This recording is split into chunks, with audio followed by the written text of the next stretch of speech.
Я очень горд, что компания из Татарстана может похвастаться такими результатами. Спасибо. Как показала всероссийская премия, бизнесу республики есть что предложить зарубежным рынкам. Это сельхозпродукция, медицинское оборудование, промтовары. В номинации «Высокие технологии крупного бизнеса» первое место занял КАМАЗ. Наши аплодисменты звучат для вас. Автогигант республики поставляет свою продукцию в 80 стран мира и постоянно выпускает различные новинки. Это очередное подтверждение того, что мы идем в правильном направлении, на шаг вперед. Наша линейка грузовиков К5, электробусы, водоробусы, автобусная тематика вся в целом.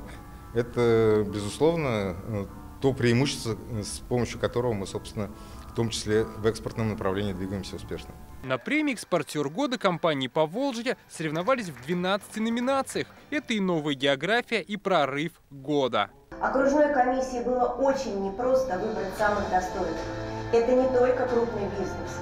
Половина номинаций конкурса посвящена малым и средним компаниям. В агробизнесе лучшей стала саратовская компания. Ее продукция популярна в Европе и странах Азии. Как говорит руководство, секрет успеха прост. Поставить качественный продукт в срок. Как отмечают для Татарстана, особенно важно изучить и перенять лучший экспортный опыт. Экономика республики экспортно ориентирована.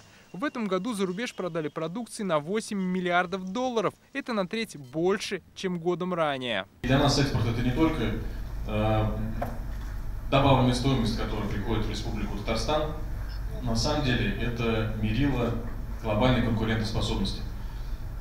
Потому что если ты экспортируешь продукцию, значит у тебя сегодня самые современные компетенции. Лауреаты окружных этапов премии вышли в российский финал. ПФО будут представлять 5 компаний. Награждение победителей состоится в декабре на Международном экспортном форуме «Сделано в России».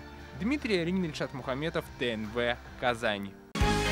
Закажи рекламу на ТНВ. Телефон в Казани 5 705 100.